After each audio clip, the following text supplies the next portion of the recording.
ನಮಸ್ಕಾರ. ನಾನು ಮುಖೇಶ್ ಕುಮಾರ್ ಲಂಬಗೋಳ್, ಮಾಹಿತಿ ಹಕ್ಕು ಕಾರ್ಯಕರ್ತ. ಈ ಒಂದು ನಮ್ಮ ಚಿಕ್ಕೋಡಿ ತಾಲೂಕಾ ಪಂಚಾಯತಿಯಲ್ಲಿ ಒಂದು ಸುಮಾರು 5 ಮಾಹಿತಿಗಳನ್ನು ನಾನು ಕೇಳಿದ್ದೀನಿ. ಯಾವ ದಿನಾಂಕ ಕೇಳಿನಂದ್ರೆ 23 ಜನವರಿ 2025ರಿಂದ ಒಂದು 5 ಮಾಹಿತಿಗಳನ್ನು ಕೇಳಿದ್ವಿ.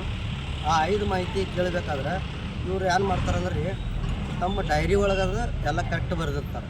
ಆದರೆ ಮಾಹಿತಿ ಹಕ್ಕು ಕಾರ್ಯಕರ್ತನ ಒಂದು ಮೈಂಡ್ ಡೈವರ್ಟ್ ಮಾಡೋ ಸಲುವಾಗಿ ಅವರು ನಾವು ಕೇಳಿದಂಥ ಒಂದು ಕಚೇರಿಗಳನ್ನು ಬಿಟ್ಟು ಬೇರೆ ಬೇರೆ ಕಡೆ ಎಲ್ಲ ಮಾಹಿತಿಗಳನ್ನ ಕಳಿಸಿಬಿಡ್ತಾರೆ. ಅದರೊಳಗೆ ನಾನು ಮಾಹಿತಿ ಏನು ಕೇಳಿದ್ದೀನಿ ಅಂತ ಅದನ್ನ ಗೌಪ್ಯವಾಗಿಡ್ತೇನೆ. ಅದು ಇಲ್ಲಿ ತಾಲೂಕಾ ಪಂಚಾಯತಿ ಒಳಗೆ ಅದರದ್ದು IPO ನಂಬರ್ 67F323089 ಅಂತಿದೆ.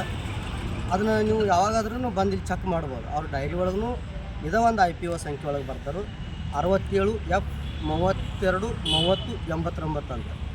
ಅದು ಮಾಹಿತಿ ಏನಂತ ನಾನು ಹೇಳಂಗಿಲ್ಲ, ಅದನ್ನ ಗೌಪ್ಯವಾಗಿರ್ತೇನೆ. ಈ ಮಾಹಿತಿಯನ್ನು ನಾನು ಚಿಕ್ಕೋಡಿ ತಾಲೂಕಿನ ಸಿರಗಾಂವ್ ಗ್ರಾಮ ಪಂಚಾಯತಿಗೆ ನಾನು ಕೇಳಿದ್ವಿ. ಅದನ್ನು ಯಡ್ರು ಗ್ರಾಮ ಪಂಚಾಯತಿಗೆ ಅವರ ಕಳಿಸಿಬಿಡ್ತಾರೆ. ಯಡ್ರು ಗ್ರಾಮ ಪಂಚಾಯತಿ ಕಳಿಸೋದ್ರಿಂದ ಮಾಹಿತಿ ಹಕ್ಕು ಕಾರ್ಯಕರ್ತನವನ್ನು ದಿಕ್ಕು ತಪ್ಪಿಸುವಂಥ ಕೆಲಸವನ್ನು ಈ ತಾಲೂಕಾ ಪಂಚಾಯತಿಯವರು ಮಾಡಿದಾರಂತ ಇವತ್ತು ಹೇಳೋಕ್ಕೆ ಇಷ್ಟಪಡ್ತೀವಿ. ಈ ತಾಲೂಕಾ ಪಂಚಾಯತಿ ಒಳಗೆ ಸಾರ್ವಜನಿಕ ಮಾಹಿತಿ ಅಧಿಕಾರಿಗಳಂತ SS ಮಠದವ್ರು ಬರ್ತಾರೆ. ಅವ್ರ ಒಂದು ಸಹಿ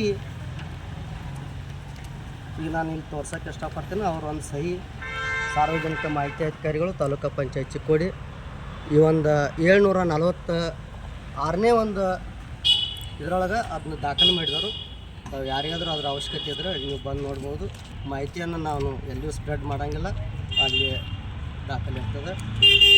ದಯವಿಟ್ಟು ಇಂಥ ಮಾಹಿತಿ ಹಕ್ಕು ಕಾರ್ಯಕರ್ತರಿಗೆ ಹರೆಸ್ಮೆಂಟ್ ಮಾಡ್ದೆ ಯಾವ ಮಾಹಿತಿಯನ್ನು ಎಲ್ಲಿ ಸಲ್ಲಿಸಬೇಕಂತಕ್ಕದ್ದನ್ನು ನೇರವಾಗಿ ಮಾಹಿತಿ ಹಕ್ಕು ಕಾರ್ಯಕರ್ತರಿಗೆ ಸ್ಪಷ್ಟವಾಗಿ ತಿಳಿಯೋಂಗೆ ದಯವಿಟ್ಟು ಅದನ್ನ ಕೊಡ್ರಿ.